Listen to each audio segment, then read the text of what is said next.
Let me see. And we're on, we're live. Okay. So, hello everybody. I'm here with my friend Saba. Saba, how are you doing? I'm great. Good to see you. You're glowing. The sun, Hawaii. Yeah. Yeah. So, I'm very excited because, I met Saba in Mysore a long time ago. What year was it? I don't remember. Was it 2000? 2012 on my first trip or my second trip, 2014. Yeah, I think it was 2014. Yeah. I was with Ethan already, right? Yeah. Yeah. I remember. And then we after that we touched base in Dubai and we hung out Yeah. to eat a I very think he was less than 1 year old. yeah, he was a baby, yeah. And yeah, we've kept our friendship ever since, and I'm so happy that we are doing this interview. Thank you so much for being here, Sarah. I'm so I'm excited.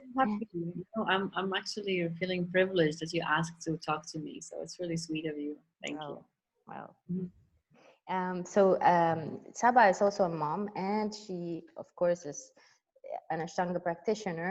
Um, I don't know if you continued with your practice. I'm assuming that you you've kept doing Ashtanga, but as you mentioned, you changed some of the postures, right? Or you're doing something else now. I know when I met you, you were practicing, right? Ashtanga, right? No, I didn't change anything actually. I'm still having my full practice, Ashtanga practice. But I can say that the practice, my body has changed. So the practice itself changes every day. So sometimes I find myself going slower. Sometimes I find myself going faster. Sometimes the breath, I keep it steady. Sometimes poses I can feel like in my Shirshasana. Today I know the neck pain is there. So, I stay longer in my Shirshasana than going into half bends. So things like this, which I used to be much more strict with before, now I need to kind of work with what I have. So, yeah. Yeah. I think that's Okay. part of being a woman or growing older. So that's what's been happening. Yeah. Yeah. Okay. Well, that's great. I mean, I'm going through that too. Hey, I Because wanted I to. think it's a personality thing. I'm kind of person like give me that set of a thing and let me learn it well. So I feel nice doing it every day, and I know it so well by now. This is my my backbone. So I'm leaning into that. But then I learned I have to kind of respect myself and I have to trust my intuition. And I've learned that really during pregnancy. Before that, my mind was checked out and I'm just listening to everybody else telling me what to do. And I used Yeah. to be like, oh, if I don't do it the way that person wants me, they won't, accept me.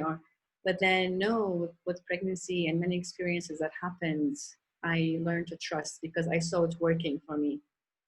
And that's, Wonderful. This yeah. is, I think this is one of the biggest gifts that we get from becoming a Yeah. mom, right? Yeah. You learn to step into your own shoes, and Yeah. yeah, I and mean, like I think the Ashtanga, really the purpose of any yoga practice, and for me personally, it was the Ashtanga. The purpose of it became much more clear with pregnancy and motherhood. Like initially, when I started and I found Ashtanga and I was in Mysore, I was trying to find a kind of a regime to keep me on track to stay healthy and feel good about my body and be slim and feel sexy and all of that. And then I like, like I didn't want to worry about bulges and eating a donut. right? But I wanted to feel nice. And then when I went deeper into the practice and into the community, maybe I need to do things differently like everybody else is doing. Maybe I need to teach it, even though that was not my intention. But okay, since I'm doing this full time. But I saw clearly when I got pregnant that all those years of practice, whatever purpose I thought it wasn't. And it actually prepared me so well to be in my body and listen to my body throughout the pregnancy time and labor and birth, which was amazing. Like for me, it was my first birth, and looking back, I feel really lucky that I got to experience like a natural birth through my first birth. Yeah. Yeah, that's amazing. But it happened to me like it was like it's like in nature. I didn't think about it because once the pain hit, I was trained by the yoga practice to be in the body. So I didn't go into that panic mode, or I just the breath and just being there. And there Yeah. are so many elements plays into it because you're always experimenting with your body. So you listen to your intuition. Well, Yeah. I'm happy it turned out so well for you. I This wasn't in the script, but I have an important question. I need you to give me some advice. So, how do you get your husband to do yoga? Oh, I don't know. I don't know. I think it all depends on the husband because I never asked him to do yoga. But there are many elements.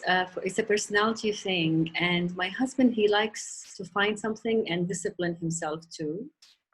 And I think when we start merging together as partners, and he saw me so much into it, and he's so like, my God, like she looks healthy, she looks happy. Let me give it a go because we used to travel to those nice hotels, and we are in cozy beds. And I wake up at 6 a.m., roll a mat, and I'm doing like all of these breathing. And then he's like, "Why is she leaving those comfy sheets and she's doing this?" He didn't get it at the time. So it took him a while, few months, and he used to see me like riding my car, going to the shala. He's like, okay, let me join. And he started getting into it. And then once start his practice, it's his personality. He just took it upon himself. And of course, there's a maturity level where he understood the health and well-being is important to live like a good life together. So it's really, I didn't do anything, to be honest. Yeah. Yeah. Well, Yeah. that's really nice. Um, yeah, Mm. you're lucky. You're lucky. It's very good because that's gonna keep him healthy and and centered. Yeah, yeah. Like now I'm at a point sometimes because after I became a mommy, it's okay. Like maybe today is moon day and tomorrow also Saturday. I used to be like, okay, if it's moon day, Saturday, I'm practicing. But now like, okay, moon day, Saturday, okay, I'm not gonna practice as well. Like I became in that mode, like let me rest. But for him, it's so important. He'll be like, no, let me at least do standing. Let me do this so that energize him. And it's a personal, it's really personal, it's nothing to do like he's my husband, it's his choice. Yeah. Yeah. I just find it so cute, when couples practice together. That's really like, Yeah. I think that's one of my things that I would like, but I can't really force it, It happens once in a while, not all the time. Oh, but I think also the work lifestyle effects. Like my husband's work is kind of because he does work from like he just need a laptop and he works for the European market or whatever. So they open late. So he has that opening in the morning, like he can do something with it. So it's also how your life is laid out for you to do something with it. So it depends on the circumstance as well. Definitely. Mm. Okay, so let's start with the question. So, first question, did you practice during your first 3 months No. of pregnancy? Yeah. Yeah. During pregnancy, no, I didn't. Well, if you want me to share a little further, to like Sure, elaborate a bit. of course. So what happened? This. Hi, Ethan. Hi, Ethan. You just wake up. Yeah, he just woke up. Okay. Let him have his cuddles, and I'll Yeah, speak. of course. Yeah, yeah. So before my son, I had a pregnancy before. I don't know if you remember. Mhm. So that pregnancy, I was very much in the heart of my practice. And when I got pregnant, I was kind of in a shock when my teacher told me you should not practice. So I was like, oh my God, I'm gonna lose my practice. And I felt very sad and very emotional about that because my attachment to my practice was very strong. So I did listen to the advice and I didn't practice at the time, but I felt really attached to what's going on. So I used to go to the shala and assist and maybe lie on my mat and do something. And then I had a miscarriage. It was not because of practice. I still, hello there. I see somebody. You want to come in? So yeah, and then that pregnancy did not go through for whatever reason. It was just not a successful pregnancy, and that was very traumatizing to me. Like the trauma, it was like almost like losing somebody you truly love, even though I didn't meet the baby, and it was like in the beginning, the first month and a half. But the recovery period, it took me a year to recover, and the loss and the sadness, and I also felt that sensation what a woman would feel when she gets pregnant, and I really longed for that feeling. So I understood at that time that I really wanted to be pregnant and I really wanted to be a mother. Because initially I wasn't clear, when it happens, like, oh, okay. But I have my practice and I had my path and my yoga. But then the priorities changed and I changed, and I saw my body recovering so quickly after the miscarriage, and my practice came back, and I realized I needed to trust my body. That's whatever I've been working on, it just comes back. And I actually, the practice got better. It took its time. I gave myself a break to recover. And then I got a really amazing practice. And that season I went to Mysore, and I was also like advanced to intermediate series, and all of that happened. And I'm like, wow, you know? So it had nothing to do with being pregnant. So I just let go. I kind of like, oh, this is so relaxing. And I detached because I saw things come and go, and that's life. And then that trip to Mysore was very nourishing. I was there with my husband. You met him before I ever arrived, I think. You were there. And then Yeah. you had to leave. I didn't get to catch up with you at the time. Yeah. Yeah, I think So, remember I was like on the scooter and I saw you guys walking by. I think that's what, right? with, yeah, with our Hi. friend, And our I said roommate. hi and yeah. Yeah. You had even on your chest or something going on. Yeah, I had Ethan here on my Yeah, on the sling. watches. So, and that was very nourishing trip for me. And at the time, things were changing in our lives, and we had moved out of our hometown, Dubai, and we were planning to move to London because of my husband's work. So he went to London, and I went also after a month to meet him in London. And at that time, I felt I'm really at my prime. I was like, I look so adorable. Those cheeks, Ethan. He doesn't remember me. Oh, he's so sweet. I love those morning cuddles. So I reached back. I went back to London in February, and I got pregnant. So I think the Ashtanga, the vegetarian food, the nice weather, all that relaxation just really made my body ready for it. And that's why I think that at that time Ashtanga really helped through the pregnancy. And the first trimester, I didn't even think about it. I couldn't practice. My first trimester was not easy in terms of nausea, dizziness. I couldn't leave the bed most of the time. I would feel like, even going for simple walks, I couldn't even think of folding forward. That was like out of the question for me. So I was almost like all the time in bed, and I took advantage of my husband the most. So he used to cook my meals and take care of me, and I had those cravings, and it was a sweet time for us as Okay. well. So no, I didn't practice at all. And why I said the story about my miscarriage, because I really tasted how it feels to lose a baby. I understood it's not worth it. So even I think if I didn't have the nausea, I didn't have this, I didn't have that, I wouldn't have like taken the risk, because I knew I had to take care of the baby became first, just like the bottom line at that time. And I kind of like listened to my body more instead of being stuck in my head, practice, the practice, the practice. Yeah. So my body just gave me signals like you shouldn't do anything. So I accepted it. Wow. Really, really good.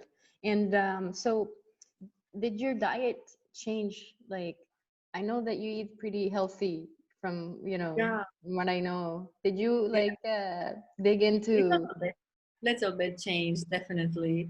Like I think the first trimester, my food intake was very strange. Like I would eat lettuce and yogurt in the morning. I don't know. that's so healthy. Yeah, but that was the only thing that made me feel a little bit good. And then suddenly I would crave things like croissants and those things which I don't eat Carbs, normally. bunch of Carbs, carbs. yeah, Yeah. carbs. I couldn't touch chocolates, which usually I like. I don't mind chocolate, but I couldn't touch chocolate, and it kept changing until 12, 13 weeks. It settled to a normal like my normal diet. Mm. But I was very conscious of what I'm like. I knew I had this limited intake. I felt my stomach was like not taking a lot of food. So every time I put something in my body, I made sure it's a good, healthy nutrition. And it was always for the baby. I'm like, oh, it's for the baby, it's for the baby. So I always want to take enough intake for the baby. And of course, my Oh, vitamins and all of that. Yeah. already being a great mom. So, I don't know. Yeah, I don't know. Yeah, maybe. Yeah. See, so, I don't know if it's a uh-huh. great move or you're operating from fear sometimes, and that's also not good. Yes. So I'm like, I think the trauma of the loss and this and all the fearing of experiencing that again, also that was kind of, maybe it's not a healthy thing for me, but I had to go through it until I saw that everything is fine. Then I kind of relaxed. Yeah. Mhm. Good, good. And so, until which did you keep your practice until the very end, or did you decide to stop before, or did you modify it? Yeah, definitely. At about 13 weeks or 14 weeks, I was in London and I wanted to push myself to go back into practice, and I want to feel confident with the practice because I wasn't sure where to start and what to do, to be honest. I didn't want to just do anything. Luckily for me, I had a shala in London, so I went with Anna Weiss. And Okay. yeah, that was like, oh my God, that was for me, it's amazing. And I've read her book and went through the old stories of the woman, and I saw the modification that she gave. But I still wanted somebody to tell me it's okay to move your body, the baby will be fine, you know? So she was very nourishing, and she was very patient with me. Like she sat and we spoke about it, and she was like, it was really good. And she's like, just do your Surya Namaskars A today, and that's all what I want you to do. Yeah. And I kind of just like, I did Surya Namaskar A, and I felt good at breathing, and that's all what I did in the first day. And then slowly I started building. I went back. It's like a beginner. My body was a different body. And I didn't really understand what to do with my bandhas anymore because I felt there's something there. So it was a strange feeling. And then Surya Namaskar B came, and I was doing all the standing poses. And of course, she was giving me all these tips about tucking my pelvic and my sacrum and keeping things together, less space between your legs. All of these things, I was completely like ignorant. It's how important to do all of that during pregnancy because the ligaments are more loose and you want to avoid overstretching and stuff like that. Yeah. Um, and so the Wow. standing poses were fine. And then when I went to seated, of course, there were obvious asanas I left out from the very beginning, like twisting, um, anything had to do like with bandhas, like I like, of course, kurmasana, sapta kurmasana, garba, And all the of that. jumping backs and the jumping throughs for sure, right? Yeah. That's from the very beginning. I didn't Yeah. even think about it. Yeah. Yeah. Yeah, but it was a lot. And then there were days I felt I wanted to stay in a certain pose for long breaths because it felt so nice, you know, like Jan Shoshana Sana A, I would stay for longer than 5 breaths. So I was not in a rush. I'm like, my asanas are less, but I'm gonna like stay longer in this asana. That felt fantastic for me. So I Yeah. wasn't on that agenda. I'm gonna get there. So Yeah. my primary series got definitely much shorter, leaving out all of those. And then Baddha Konasana was one of the best ones. And then she taught me, like in Baddha Konasana, I was in the habit of like pulling in, I went around my spine. And she's like, now it's time to just let go. So I used just to sit propped in Baddha Konasana for 15 breaths and keeping my feet away from the groins area and stuff like that, which was completely new to me. My God, wow, this feels really relaxing, you know? Because you're Yeah. always like pulling and doing and trying and overstretching and yeah, Yeah. and Yeah. breathing. Using the muscles a lot, I guess, right? That's what Yeah, Ashtanga, I mean, at least that's what I do in my practice. Use the yeah. muscles a That's lot. what you do most of the time because you wanna, I don't know how to say it, but it's like there's a goal and you need to reach it somehow. But Yeah. then during pregnancy, I personally I felt it's not necessary to have that goal. I need to feel good. And most of the time I was focusing on seeing what's happening with the baby if everything is okay in that area. So I was going so much inwards in each asana. I've never done that before because I had extra time. So Great. Okay. Well, that sounds like what I did too. And you have no option. Like it tells you what to do. And Yeah. from the intermediate series, of course, what I've done, the second pose, it was really lovely to have Karachasana, the stretches in the leg. Ostrasana was lovely for me. I love doing that. And that's it. I didn't do Okay. it. Yeah. Okay. So, what was your favorite asana during pregnancy, if you had one? I think Upavishta Konasana. That was lovely for me. Which one? Upavishta Konasana. Ah, yeah, yeah. I remember that. Oh, Yeah, that felt really good. Yeah, I remember yeah. that. That was really nice. Like to answer your first question, I kept doing this modified practice and it was changing in length every day, depends on how I feel. But towards the last trimester, the last 4 or 5 weeks, it was getting much, much shorter. I couldn't do much throwing and mascaras, for example. So I used to sit longer in those seated asanas, hugging a ball and just resting and connecting with my breathing. So Okay. it's a lot of preparation, and just resting and being there. But I made sure to stretch just to feel nice. Yeah. Okay. So my next question. So I know already because you told me you had a natural birth, right? Yeah. So, um, so did you have like a birth at home, or was it at the hospital? How did it work? I, Did you? I had a home birth. Okay. So I had a home birth, and I think the context behind it is important to know, because if I was anywhere else, if I was still like where I was living before, I wouldn't probably have thought about home birth. But because I Oh, was in London, yes. the system there really supports you toward. I didn't even know it was an option.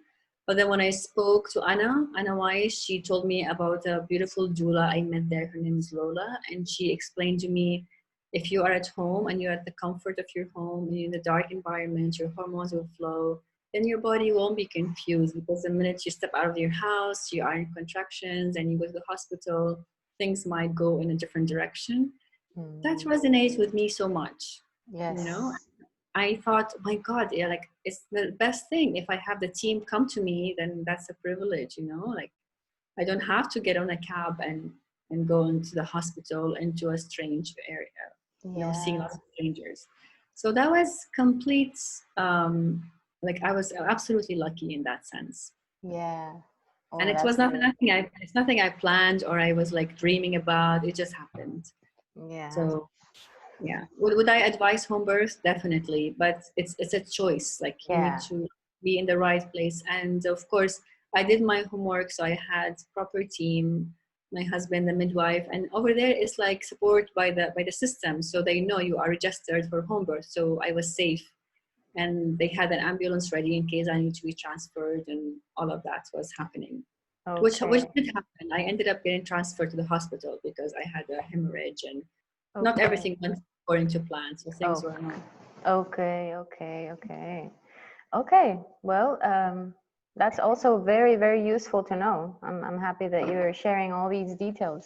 And so, um, um, so I guess the next question would be, when did you restart your practice after that hemorrhage? Like how many weeks or months did you need to recover from that? And It took me a long time. And that's why I think what happens at labor and birth can really affect postpartum and energy levels and your emotional and mental states. So the hemorrhage that happened was not expected. Until now, I don't know why it happened, because everything went smooth and natural. The only thing I can think of in third stage, if you're familiar, like with the placenta got detached really quickly and the blood vessels were not, which did not contract. So I lost a lot of blood. So I was anemic for a very long time. mm, And being me, being natural and holistic, I refused to have a blood transfusion, which could have helped in my recovery. But I didn't have any blood transfusion. So it took me longer to recover. So okay. the first 6 months, I really had no energy and I Yeah. wasn't sleeping. Like, Yeah. I don't want to scare mommies, but if you're not sleeping and I was breastfeeding exclusively the whole time, like night and day. I don't even remember, like I was messaging you, is this normal? What is happening? Yeah. Yeah. Yeah. Yeah. I remember. it was too intense. Like for me, the intensity was high, and that's not everybody's experience. That was my personal experience, because also I was in a foreign city with no support around me. So I was there alone for the first 4 months. So I remember, I think I tried once. I rolled my mat and I put my baby, like I saw on somewhere on social media. I was like, let me try do this. But I just couldn't. I was too tired. Yeah, Maybe yeah. I did some breathing. Maybe I lie down. I did try to do the closing of the body from the Yoga Sadhana book. It felt nice just to lie down on the mat on a flat surface and feel my body. It was a new body still, and see what's happening and breathe with it.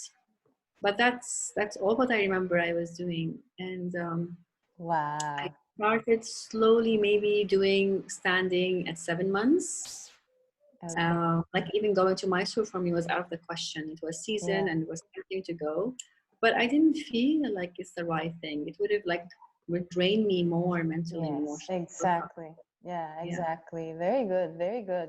You kept it together, and Yeah. I mean, kudos to you, because I mean, breastfeeding, going through like recovery from that I didn't We know have to that shift specific countries. detail when you asked Yeah. me these questions. I didn't know that specific detail. So like that's amazing that you even chose to to breastfeed and all these things. Like already, that's amazing. Yeah.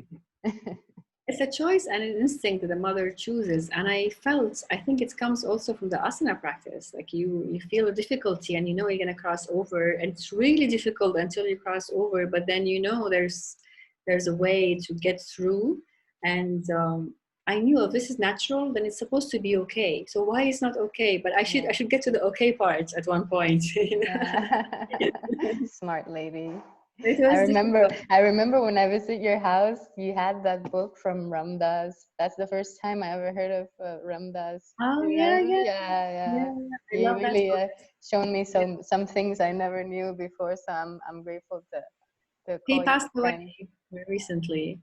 Oh yeah, yeah, he did. Yeah, and he was living in Hawaii, and He was, yeah. yeah, I don't remember which island though. Also, Mati Ezrati, she was living on this island. She passed away. Not really.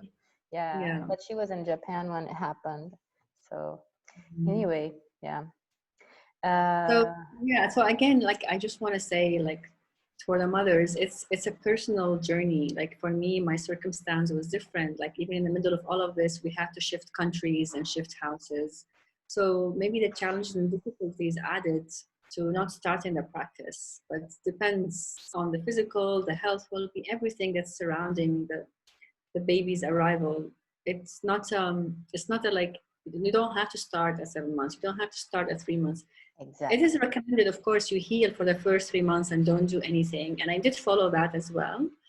But after that, it depends on how you feel because the baby also comes first. Unfortunately, being comes first. I was already feeling like, oh my God, too much going on. I'm giving so much. I can't do anymore. I Yeah. can't stand on the mat and sweat and do all of that. I couldn't function. Yeah. So I think I started it properly at 9 months when things were settled and I had a little bit more support and help. And I felt I can leave him a little bit okay for an hour and I can go and do my practice. And slowly I did build my practice back. And it did come back. Now I'm having a full practice again. Okay. Okay. Well, that's perfect. I mean, as you said, there are no really like there's No. no real path, and that's how it should be. It should be with intuition. Yeah, yeah. You choose when you're ready, physically, mentally. If you decide not to continue, that's okay too. That doesn't make you not a mom or not you know Yeah. a yoga Yeah. practitioner, right? So Yeah, because the because mother might find something else that makes her feel happier. Like for me, exactly. I'm happy to go for 2 hours and do my practice as my me time. But if for another mother, it can be something else that makes her feel better, to go back to her child and she feels fresh and rejuvenated. It's important. So, yeah. Yes, yeah, yeah, definitely. And okay, so then the next question would be, did you like how long after you started your practice did you feel like were you able to connect to the Bondus? Did you have difficulty accessing Bondus? How long did it take you to like reconnect to that? So I think for the first 6 months, it was very difficult. I even remember I was like, why nothing is happening? Like I would send a message and the signal there, and it's like the nerves, like really. Where are you? Mula Banda, where are you? Like I would send a message, but nothing was contracting. So funny that feeling because you feel you're out of control, you know? Yeah, you're like, what happened? Where is it? Where it go? Yeah. Yeah. Sorry, there are guys watching. I mean, sorry, but I think it took 6 months to a year even. Yeah, it depends on what kind of birth also the mother had. Like with a natural birth, did she tear? Did she not tear? What's like the the intensity of what happened there? So it depends Yeah. how toned the pelvic floor is. Many Yes. factors. Yeah, Yes. and Yeah. also if the mother in postpartum, if she ends up doing lots of housework, carrying the baby, that can add the extra weight. So those muscles need to be kind of like rejuvenated and not too much strains, which is really hard to do when when you're breastfeeding and you're taking care of a newborn and all of that. So many things, but it did come back. Yeah. Good. Good. Yeah. What's up, Ethan? You okay? Your Omnitrix is over there. I see it in the number 1 basket. So next question. So how is the practice helping you now that you're a mother? Did It's anything helping. change?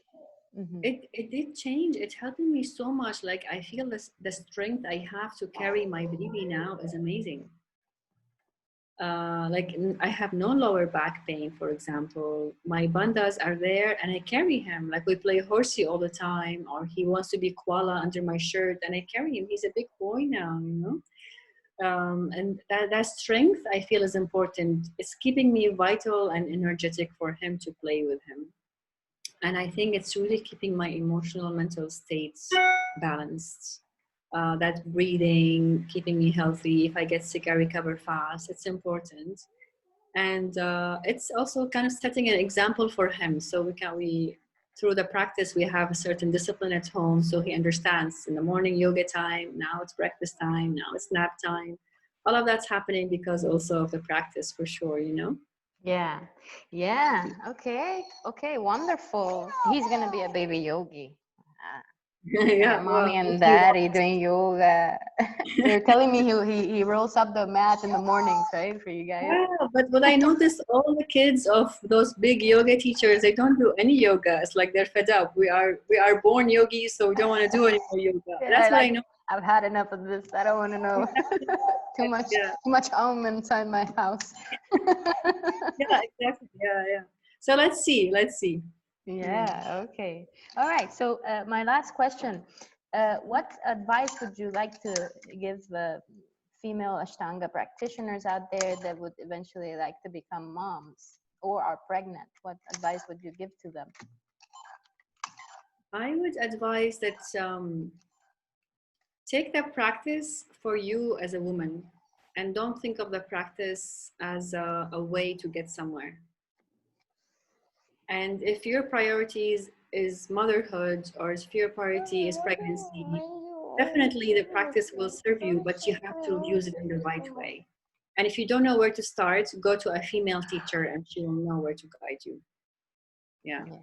Yeah. Because if you treat your body like a man's body, like if you look at a man body next to you in the shala and you want to do practice exactly like that man doesn't have a womb, doesn't have the ovaries, doesn't have hormones, doesn't have what you have, but you have them, and that makes you not less, but it makes you. So you have to take the elements of the practice and work for you. So it depends on your priorities. So. Yeah, that's really great advice. Thank you so much, Saba, for being Thank here. you. I hope I didn't blabber too much. Like these things No, you would talk about all the this time. is perfect. You did great. I'm so happy to catch up with you, and I know that we will meet each other again somewhere around the world. Hopefully, maybe in Hawaii, maybe Dubai. Who knows, right? But we'll I would definitely love go out to lunch and get the boys together and play, I would right? love so love to definitely come to Hawaii one day. Yeah, yeah. I'm really happy Thank to see you, happy and thank you. healthy and glowing. Thank you so And much. all of love to work too. You take care. All right. Take good care too. So stay in touch, okay? Well, I send you a bye. big hug. All right. Yeah, same here. Bye bye. Bye.